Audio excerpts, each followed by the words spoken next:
കഴിഞ്ഞ ക്ലാസ്സിൽ magnetic field due to a circular coil derive ചെയ്തു. അതിന്റെ ഇക്വേഷൻ ഇവിടെ കിടക്കുന്നുണ്ട്. ഇന്ന് നമുക്ക് ഒന്ന് ബാക്കിലേക്ക് പോവാം. ഫസ്റ്റ് ചാപ്റ്ററിൽ നമ്മൾ ഇലക്ട്രോസ്റ്റാറ്റിക്സിൽ ആദ്യം കുളുംസ് ലോ, ചാർജിന്റെ പ്രോപ്പർട്ടീസ് പറഞ്ഞ് നേരെ കുളുംസ് ലോയിലേക്ക് കടന്നു. കുളുംസ് ലോന്റെ ഇതായിട്ടാണ് electric field due to a point charge derive ചെയ്തു. Electric field due to a point charge derive ചെയ്തു. അതിനുശേഷം electric field due to a point charge derive ചെയ്തതിനു ശേഷം electric field due to a number of point charges പറഞ്ഞിട്ട് അതിന്റെ ഒരു application ആയിട്ട് electric field due to a dipole on its axial line derive ചെയ്തു. അതും ഈ കുളുംസ് ലോ അപ്ലൈ ചെയ്തിട്ട് തന്നെയാണ്. എങ്ങനെ? E equals electric field due to a point charge E equals Q by 4 pi epsilon naught r square. ആ Q by 4 pi epsilon naught r square എന്ന് പറഞ്ഞാൽ അവിടെ ഒരു ചാർജ് യൂണിറ്റ് പോസിറ്റീവ് ചാർജ് ആണ്. അപ്പൊ അത് ശരിക്കും കുളുംസ് ലോ അപ്ലൈ ചെയ്തിട്ട് തന്നെയാണ് നമ്മള് field along the axis of an electric dipole കണ്ടുപിടിച്ചത്. അപ്പോ ആ വാല്യൂ നമുക്ക് കിട്ടിയത് 2p divided by 4 pi epsilon naught r cube എന്നാണ് കിട്ടിയിരിക്കുന്നത്.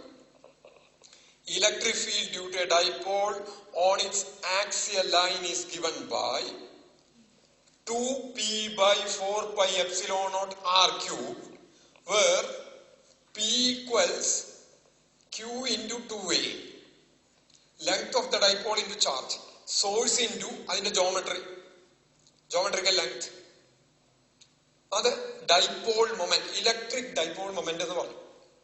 അതവിടെ നിൽക്കട്ടെ. അപ്പൊ this is the field along the axial line of a dipole. അതവിടെ നിൽക്കട്ടെ. ഇനി ഇന്നലെ നമ്മൾ ഡിറൈവ് ചെയ്ത് magnetic field due to a circular coil carrying current on its axial ലൈനിലാണ് ഡിറൈവ് ചെയ്തത്. റൈറ്റ്? ആ ഇക്വേഷനെ ഞാൻ ഒരു 2π കൊണ്ട് മുകളിലും താഴ്ത്തും ഭരിക്കുകയാണ്. 2π കൊണ്ട് മുകളിലും താഴ്ത്തും ഭരിക്കിയാൽ എനിക്ക് എന്ത് കിട്ടും നോക്കാം. B equals mu0 by 2π കൊണ്ട് മുകളിൽ പെരുക്കി അതിനെ ഞാൻ എഴുതുമ്പോ mu0 ആയി 2mu0 എന്ന് എഴുതി into pi r square by, അപ്പൊ എന്താണ് 2ഉം പൈയും അറേഞ്ച് ചെയ്തൊന്നും അപ്പുറത്തും എഴുതിയെന്നേ ഉള്ളൂ, സംഗതിയൊക്കെ ഒന്ന് തന്നെ. ബൈ ഇനി അപ്പൊ 2π കൊണ്ട് മുകളിൽ പെരുക്കിയ 2π കൊണ്ട് താഴ്ത്തും പെരുക്കണം. 2π കൊണ്ട് താഴ്ത്തു പെരുക്കിയ I will get 2 into 2 4π r square plus small r square whole raised to 3/2 എന്ന് കിട്ടും. റൈറ്റ്? നൗ അവിടെ നമ്മൾ ഡിറൈവ് ചെയ്ത് വന്നപ്പോ ഇതേപോലെ തന്നെ ഒരു സിമിലർ ഇക്വേഷൻ കിട്ടി. അവിടെ നമ്മൾ if the distance small r is very large compared to the radius അല്ലെങ്കിൽ ലെങ്ത് ഓഫ് ദ ഡൈപോൾ വരുമ്പോ ഈ ടൈമിനെ നെഗ്ലക്ട് ചെയ്തതായിട്ട് ഓർമ്മയുണ്ടാവും. അതായത് if the point P lies a very large distance, then in comparison with that distance, the radius of the dipole can be neglected. Dipole length, radius, not dipole, circular loop in the radius നെ compare ചെയ്യുമ്പോൾ ഈ distance, ഏത് distance? Axial ലൈനിലെ ആ പോയിന്റിലേക്കുള്ള distance വളരെ കൂടുതലാണെങ്കിൽ in comparison with small r square, capital R square can be neglected. If r square is far greater than capital R square, this can be neglected. In that case, r square plus small r square whole raised to 3/2 becomes, ഇത് 0 ആയി, r square whole raised to 3/2, you will get r cube എന്ന് കിട്ടും. അങ്ങനെയാണെങ്കിൽ field on the axial is given by 2 into, നോക്കൂ, pi r സ്ക്വയറിന് പകരം pi r square is the area of the coil. ആറാണ് അതിന്റെ റേഡിയസ്, അപ്പൊ പൈ ആർ സ്ക്വയർ ഏരിയ ആണ്. I can write 2mu0 IA divided by 4π r cube. 4π r cube.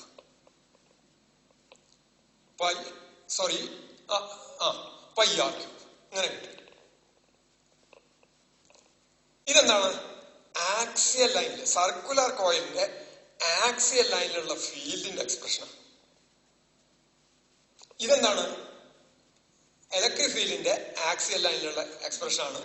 When L is very small, the length of the dipole is very small compared to the distance ഇങ്ങനെ വരിക. But the radius is very small compared to the smaller ഇങ്ങനെയാ വരിക. ഇനി ഇതൊന്ന് compare ചെയ്ത് നോക്കാം. 2 ഉണ്ട്, 4π ഉണ്ട്, r ക്യൂബ് ഉണ്ട്. സ്ഥിരം ഞാൻ പറയണ്ടായി, ഇലക്ട്രിക്കൽ കോൺസ്റ്റന്റ് ഡിനോമിനേറ്ററിലാണ് വരിക, മാഗ്നറ്റിക് കോൺസ്റ്റന്റ് ന്യൂമറേറ്ററിലാണ് വരിക. അത്രയും കാര്യങ്ങൾ സാറ്റിസ്ഫൈഡ് ആയിട്ടുണ്ട് ഈ രണ്ട് കേസിൽ. പിന്നെ ഇവിടെ പി ഉണ്ട് എന്ന് വെച്ചാൽ ഇലക്ട്രിക് ഡൈപോൾ മൊമെന്റ്. ഇതെന്താ നോക്കൂ, current, source of magnetic field ആണ്, ഇൻറ്റു ഏരിയ. ഏരിയ എന്ന് പറയുന്നത് ആ സർക്കുലർ ലൂപ്പിന്റെ ഏരിയ ആണ്, ജോമെട്രിയാണ്. അപ്പൊ ഇത് ഐ ഇൻറ്റു എ എന്ന് പറയുന്നത് ഇതിന് സിമിലർ ആയിട്ട് എടുക്കുക വെച്ചാൽ I can write it as magnetic dipole moment എന്ന് പറഞ്ഞൂടെ. I into current into area. നോക്കൂ, കറന്റിന് എപ്പോഴും ക്ലോസ്ഡ് പാത്തേ ഫോം ചെയ്യാൻ പറ്റുള്ളൂ. കറന്റ് എപ്പോഴും ക്ലോസ്ഡ് പാത്തേ ഫോം ചെയ്യുള്ളൂ. അപ്പൊ അതിന്റെ ഇടയിൽ ലെങ്ത് അല്ല വരിക, ഏരിയ വരിക. Current into area is the magnetic moment. Length into charge, source ആണത്, ഇൻറ്റു അതിന്റെ ലെങ്ത്, അതിനിടയ്ക്കുള്ള ലെങ്തേ ഉള്ളൂ, അവിടെ ഏരിയ ഇല്ല. Length into charge is the electric dipole moment. Whereas current into area, current എപ്പോഴും ക്ലോസ്ഡ് ലൂപ്പ് ഫോം ചെയ്യുള്ളൂ, അപ്പൊ അവിടെ ഏരിയ ആണ് വരിക. Current into area is the magnetic dipole moment. So that expression becomes B equals to μ0 m by 4πr cube എന്ന് വരും.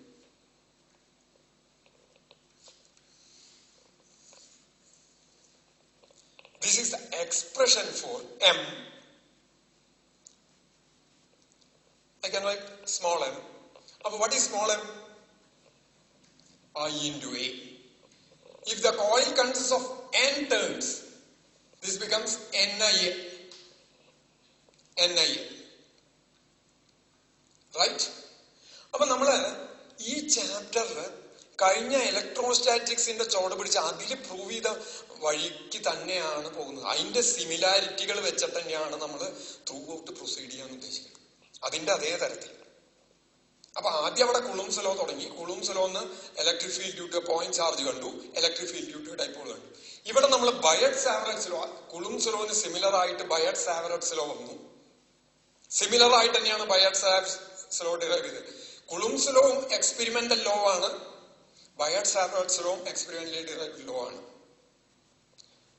അത് കഴിഞ്ഞ് അതിന്റെ അപ്ലിക്കേഷൻ ആയിട്ട് പണ്ട് 2 അപ്ലിക്കേഷൻ ഉണ്ടായിരുന്നു, ഇപ്പോൾ ഒരെണ്ണേ ഉള്ളൂ. സർക്കുലർ കോയിലുകൊണ്ട് ആക്സിയൽ ലൈനിലുള്ള ഫീൽഡ് കണ്ടു. അത് കഴിഞ്ഞ് അത് എങ്ങനെ ഇലക്ട്രിക് ഡൈപോൾ കൊണ്ട് ആക്സിയൽ ലൈനിലുള്ള ഫീൽഡിന് സിമിലർ ആവും എന്ന് പറഞ്ഞു. Right? And that expression is given by μ0 by 4π 2m by r cubed. μ0 by 4π രണ്ടിലും കോമൺ ആയി ഇതിൽ വരുന്നതാണ്. ഇലക്ട്രിക്കൽ കോൺസ്റ്റന്റ് ഡിനോമിനേറ്ററിൽ വരുമ്പോൾ മാഗ്നറ്റിക് കോൺസ്റ്റന്റ് ന്യൂമറേറ്ററിൽ വരും എന്നേ ഉള്ളൂ. കാരണം ഞാൻ പറഞ്ഞു ഇലക്ട്രോമാഗ്നറ്റിക് വേവ്സിൽ പറയാം എന്താ അങ്ങനെ വരാൻ കാരണം എന്നാണ്. അപ്പൊ ഇതാണ് magnetic moment, dipole moment. Magnetic dipole. Dipole എന്ന് പറഞ്ഞാൽ നോക്കൂ, ഇലക്ട്രിക് ഡൈപോൾ എന്ന് പറഞ്ഞാൽ ഈക്വൽ ആൻഡ് ഓപ്പോസിറ്റ് ചാർജസ് ആണ്. Equal and opposite charges separated by a very small distance ആണ് ഡൈപോൾ. മാഗ്നറ്റിന്റെ കേസിൽ ഈ ചാർജിന് പകരം അവിടെ പോൾസ് അറിയാം. പോസിറ്റീവ് ചാർജിന് സിമിലർ ആയിട്ട് നോർത്ത് പോളും, ഈ വൈറ്റ് സ്പോട്ട് എടുത്ത നോർത്ത് പോളും, നെഗറ്റീവ് ചാർജിന് ഏകദേശം സിമിലർ ആയിട്ട് സൗത്ത് പോൾ എടുക്കാം. എന്താ കാരണം വെച്ചാൽ സ്കൂളിൽ പഠിച്ചിട്ടുണ്ടാവും, ഇപ്പൊ ഒരു മാഗ്നറ്റ് നമ്മൾ ഇലക്ട്രിക് ഫീൽഡിൽ അത് കഴിഞ്ഞ ഇലക്ട്രിക് ഫീൽഡ് ലൈൻസ് പറഞ്ഞു. പോസിറ്റീവ് ചാർജ് എന്ന് പുറപ്പെട്ടിട്ട് നെഗറ്റീവ് ചാർജിലേക്ക് എത്തുന്നു എന്ന് പറഞ്ഞു. ഇപ്പൊ മാഗ്നറ്റിനും നമ്മൾ ലൈൻസ്, മാഗ്നറ്റിക് ഫീൽഡ് ലൈൻസ് വരച്ചിട്ടുണ്ടാവും. ഇത് നോർത്തും ഇത് സൗത്തും ആണെങ്കിൽ ഇവിടെ നിങ്ങോട്ട് പുറപ്പെട്ട് ഇങ്ങനെ, ഇവിടെ നിങ്ങോട്ട് പുറപ്പെട്ടിട്ട് ഇങ്ങനെയാണ് വരച്ചിട്ടുണ്ടാവുക. ഇവിടെ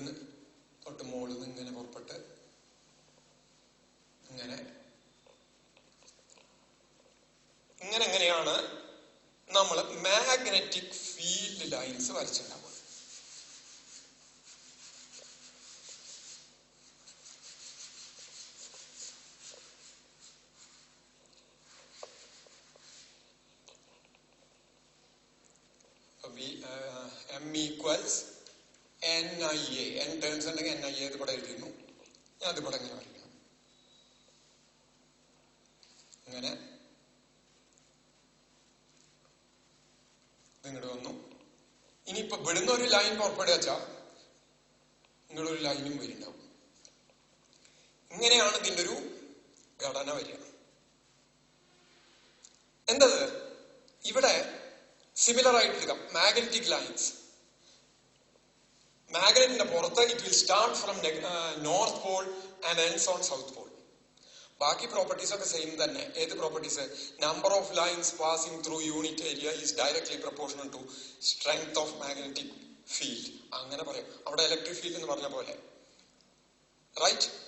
tangent drawn at any point will give direction of magnetic field at that point. Tangent drawn to electric line of force will give direction of electric field. അതുപോലെ two magnetic lines never intersect എന്ന് പറയാം, right?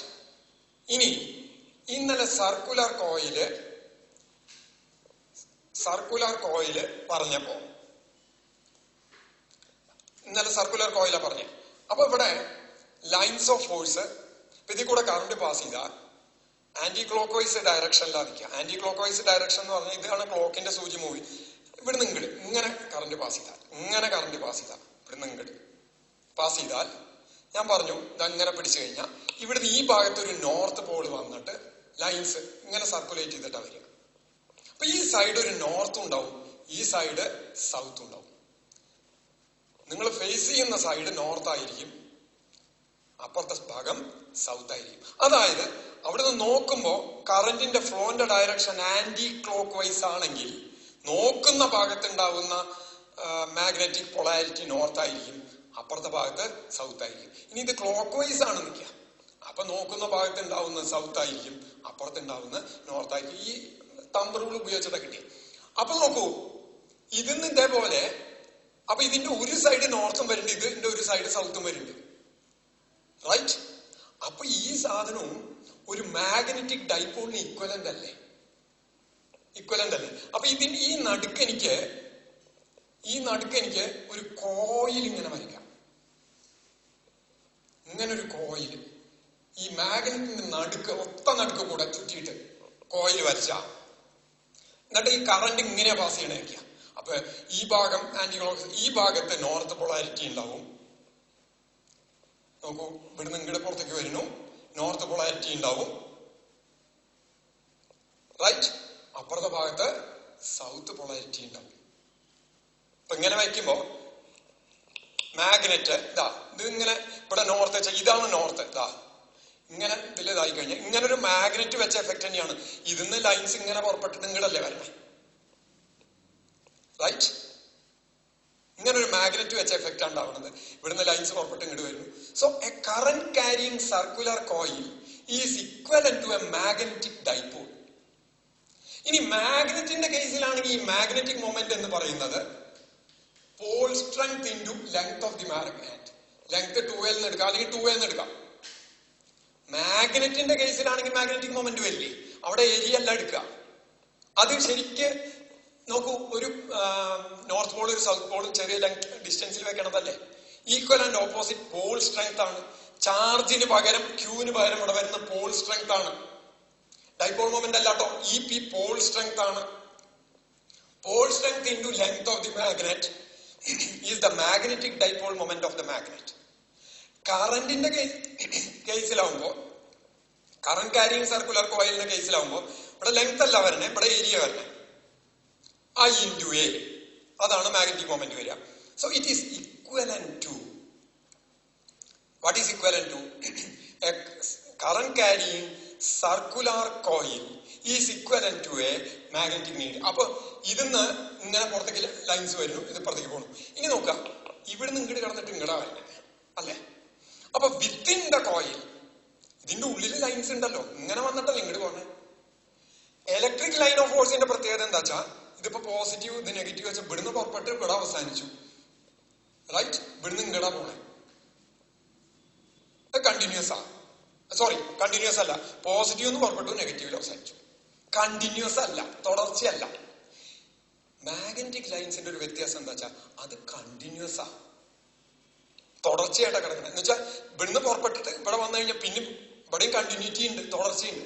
അതായത് മാഗ്നറ്റിന്റെ ഉള്ളിൽ ഈ line of force ഇങ്ങനെയാ സഞ്ചരിക്കണം. എവിടുന്ന്? South to north. ഇവിടുന്ന് ഇങ്ങനെ ലൈൻ പുറപ്പെട്ടിട്ട് ഇങ്ങോട്ട് വരുന്നു നോക്കിയ. അപ്പൊ കോയിലിന്റെ ഇതുവരെ സൗത്തിലേക്ക് ഇങ്ങോട്ട് വന്നു. കോയിലിന്റെ ഉള്ളിൽ എങ്ങനെയാ സഞ്ചരിക്കണേ? സൗത്ത് ടു നോർത്ത് അല്ലേ? സൗത്ത് ടു നോർത്ത് അല്ലേ? കോയിലിന്റെ പുറത്തോ? North to south. അതുപോലെ മാഗ്നറ്റിന്റെ ഉള്ളിലെ magnetic lines of force, within the magnet, magnetic lines of force will travel from south to north, whereas outside the magnet it will travel from north to south. In the case of electric line of force, it will travel from positive to negative. It is not continuous. തുടർച്ചയല്ല. അതെന്താ കാരണം? Electric ഫീൽഡിന്റെ source ഒറ്റയ്ക്ക് എടുക്കാം. Q എന്ന് പറഞ്ഞൊരു positive ചാർജിനെ ഒറ്റയ്ക്ക് എടുക്കാം. അപ്പൊ അതിൽ നിന്ന് പുറപ്പെടാനുള്ള സൗകര്യമുണ്ട്. നെഗറ്റീവ് ചാർജിന് ഒറ്റയ്ക്ക് എടുക്കാം, അതിലേക്ക് വരാനുള്ള സൗകര്യം ഒറ്റയ്ക്ക് ആണെങ്കിൽ ഒറ്റയ്ക്ക് ഇരിക്കാം.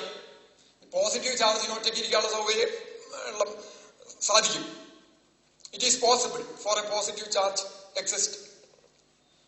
പക്ഷേ അതുപോലെ നെഗറ്റീവ് ചാർജിന് ഒറ്റയ്ക്ക് ഇരിക്കാം. അപ്പൊ പോസിറ്റീവ് ചാർജ് ഒറ്റയ്ക്ക് ഇരുന്നാൽ ലൈൻസ് പുറപ്പെടാം. പക്ഷെ ഒരിക്കലും ഒരു പോളിന്, മാഗ്നറ്റിക് പോളിന് ഒറ്റയ്ക്ക് ഇരിക്കാൻ പറ്റില്ല. അതിനെന്താ കാരണം? നോക്കുമ്പോൾ ഞാൻ പറഞ്ഞു ബേസിക് സോഴ്സ് കറണ്ടാണ്. കറണ്ട് ഉണ്ടാവണമെങ്കിൽ ക്ലോസ്ഡ് പാത്ത് വേണ്ടേ? ക്ലോസ്ഡ് പാത്ത് ഇല്ലാണ്ട് കറണ്ട് ഉണ്ടാവില്ലല്ലോ. ക്ലോസ്ഡ് പാത്ത് വന്നാൽ അതിന് രണ്ട് സൈഡ് ഉണ്ടാവില്ലേ?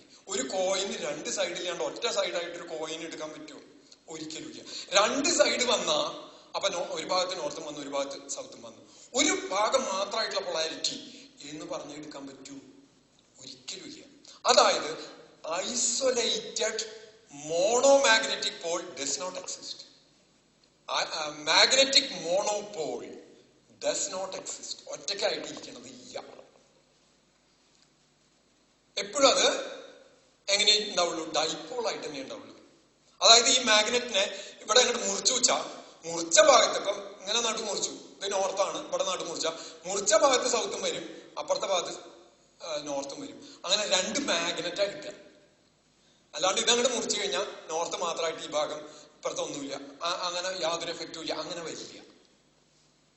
റൈറ്റ്? അതിന് കാരണം എന്താണ്? കറണ്ടാണ് ബേസിക് സോഴ്സ്. കറണ്ട് എപ്പോഴും ക്ലോസ്ഡ് പാത്ത് ഫോം ചെയ്യുള്ളൂ. ക്ലോസ്ഡ് പാത്ത് ഫോം ചെയ്താൽ രണ്ട് സൈഡ് ഉണ്ടാവും, ഒരു സൈഡ് മാത്രമായിട്ട് കിട്ടില്ല. അപ്പോ മാഗ്നറ്റിക് ലൈൻസ്, അപ്പൊ ഇങ്ങനെ ഒരു സർക്കുലർ കോയിൽ കാര്യം കറണ്ട് ഇങ്ങനെ എടുത്താ അതിന് ലൈൻസ് ഇപ്പൊ കറണ്ട് ഫ്ലോ ചെയ്യണതിനനുസരിച്ച്, ഇപ്പൊ കറണ്ട് ഇങ്ങടെ ഫ്ലോ ചെയ്യണമെങ്കിൽ ഇങ്ങനെയാണ് ഫ്ലോ ചെയ്യണമെച്ചാ, ഇങ്ങനെ ഫ്ലോ ചെയ്യുകയാണെങ്കിൽ അപ്പൊ ഞാൻ ഇങ്ങനെ പിടിച്ചു കഴിഞ്ഞാൽ ഇവിടുന്ന് ലൈൻസ് പുറത്തേക്ക് വരും, എന്നിട്ട് ഇങ്ങനെ ചുറ്റിയിട്ട് അകത്തേക്ക് പോകും. അപ്പൊ ലൈൻസും കറന്റും എപ്പോഴും എന്ത് ചെയ്യും? ക്ലോസ്ഡ് പാത്തേ ഫോം ചെയ്യുള്ളൂ. അപ്പൊ ഇത് ഇങ്ങനെ എടുത്തു കഴിഞ്ഞാൽ ഇതാ ലൈൻസ് ഇങ്ങനെ ചുറ്റിയിട്ട്, ഇപ്പൊ ആന്റി ക്ലോക്ക് വൈസ് എന്ന് വെച്ചാൽ ഇങ്ങനെ വന്നിട്ട് ഇങ്ങോട്ട് വരും, ഇവിടുന്ന് ഇങ്ങനെ വന്നിട്ട് ഇങ്ങോട്ട് വരും, ഇവിടുന്ന് ഇങ്ങനെ വന്നിട്ട് ഇങ്ങോട്ട് വരും, ഇവിടുന്ന് ഇങ്ങനെ വന്നിട്ട് ഇങ്ങോട്ട് വരും.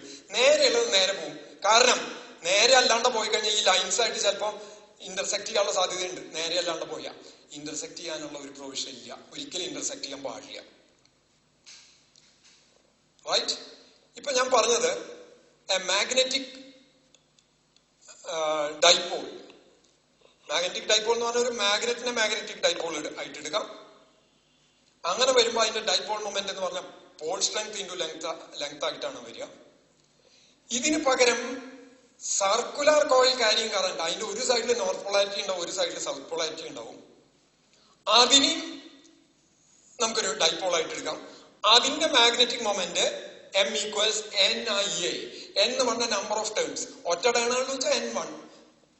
I എന്ന് പറഞ്ഞാൽ കറണ്ട്, അതിൽ കൂടെ ഒഴുകുന്ന കറണ്ട്, A ഏരിയ. ഇനി ഞാനൊരു കാര്യം പറയാം, ഇതിപ്പോ സർക്കുലർ അല്ല, ഏത് ഷേപ്പായാലും, ഈ ഷേപ്പ് എങ്ങനത്തെ ഷേപ്പായാലും ഇതിന്റെ ഒരു സൈഡിൽ നോർത്തും ഉണ്ടാവും, ഒരു സൈഡിൽ സൗത്തും ഉണ്ടാവും. അപ്പോ any closed loop carrying current is equivalent to a magnetic dipole. Any closed loop of arbitrary shape is equivalent to a magnetic dipole. പിന്നെ M equals I into A എന്ന് പറഞ്ഞു. എന്താ കാരണം വെച്ചാ, ഇങ്ങനത്തെ ഒരു കറന്റ് ക്യാരിയിങ് കോയില് ഒരു എക്സ്റ്റേണൽ മാഗ്നറ്റ്, യൂണിഫോം മാഗ്നറ്റ് ഇട്ടാൽ അത് തിരിയും. ഏതുപോലെ ഒരു ഇലക്ട്രിക് ഡൈപോള് യൂണിഫോം ഇലക്ട്രിക് ഫീൽഡിൽ ഇട്ടാൽ അത് തിരിഞ്ഞ് ഫീൽഡിന്റെ ഡയറക്ഷനിൽ അലൈൻ ചെയ്യും എന്ന് പറഞ്ഞു. ആ അലൈൻ ചെയ്യിക്കുന്ന സാധനം മൊമെന്റ് ഉണ്ടാക്കുന്ന സാധനം Q×2A. Q ഒറ്റയ്ക്ക് നിന്നാൽ തിരിയില്ല, 2A മാത്രമായാലും തിരിയില്ല. Q×2A ആണ് തിരിപ്പിക്കണം. അതുകൊണ്ട് അതിനെ ഡൈപോൾ മൊമെന്റ് എന്ന് പറഞ്ഞു. ഇവിടെ തിരിപ്പിക്കുന്ന സാധനം കറന്റ് മാത്രമുള്ളതുകൊണ്ട് തിരിയില്ല, കറന്റ് ഇൻറ്റു ഏരിയ ആണ് ഇതിനെ തിരിപ്പിക്കുന്നത്. അപ്പൊ അതിനെ മാഗ്നറ്റിക് ഡൈപോൾ മൊമെന്റ് എന്ന് പറയുന്നു. അപ്പൊ ഏത് ക്ലോസ്ഡ് ലൂപ്പും, ഏത് ഷേപ്പുള്ള ക്ലോസ്ഡ് ലൂപ്പും ഒരു മാഗ്നറ്റിക് ഡൈപോൾ പോലെയാണ് ആക്ട് ചെയ്യണേ. അതിനെ ഒരു എക്സ്റ്റേണൽ മാഗ്നറ്റിക് ഫീൽഡിൽ, യൂണിഫോം ഫീൽഡിൽ ഇട്ടാൽ അതിന് ടോർക്ക് ആക്റ്റീവ്, അത് വിസ്തരിച്ച് നമ്മൾ പഠിക്കാൻ പോകണ്ട, അത് പിന്നെ പറയാം. അപ്പോ ഇന്നിപ്പോ പറഞ്ഞു വന്നത് മാഗ്നറ്റിക് ഫീൽഡ് ലൈൻസ് ഇതിന് സിമിലർ ആയിട്ടാണ് പറഞ്ഞത്. അപ്പൊ കഴിഞ്ഞ ഇലക്ട്രോസ്റ്റാറ്റിക്സിൽ നമ്മൾ കുളുംസ് ലോന്റെ അപ്ലിക്കേഷൻ ആയിട്ട് electric field to a point charge, electric field to a dipole കണ്ടു. അത് കഴിഞ്ഞിട്ട് അതേപോലെ ഇപ്പൊ ഇവിടെ കുളുംസ് ലോന് സിമിലർ ആയിട്ട് ബയർഡ്-സാവററ്റ്സ് ലോ പറഞ്ഞു. അത് അപ്ലൈ ചെയ്തിട്ട് field due to a circular coil carrying, magnetic field due to a circular coil carrying current പറഞ്ഞു. അത് എന്നിട്ട് ഡെഡ്യൂസ് ചെയ്ത് കൊണ്ടിട്ട് if the distance, axial line distance is very large, that can be capital R square neglect ചെയ്തിട്ട് ഈ ഫോമിലേക്ക് കൊണ്ടുവന്ന അത് magnetic field due to a magnetic ഡൈപോളിന് സിമിലർ ആയിട്ട് എഴുതാം. ഇതിൽ കൊണ്ടുവന്നു MI എന്നുള്ളത് മാഗ്നറ്റിക് ഡൈപോൾ മൊമെന്റ് ആണെന്ന് പറഞ്ഞു. തൽക്കാലം ഇവിടെ നിർത്തുന്നു. ഇനി ഇതിന്റെ ഈ സർക്കുലർ കോയിലിന്റെ ഒരു അപ്ലിക്കേഷനും കൂടി ഉണ്ട്, ബോർ മാഗ്നറ്റോൺ. അത് നെക്സ്റ്റ് ക്ലാസ്സിൽ.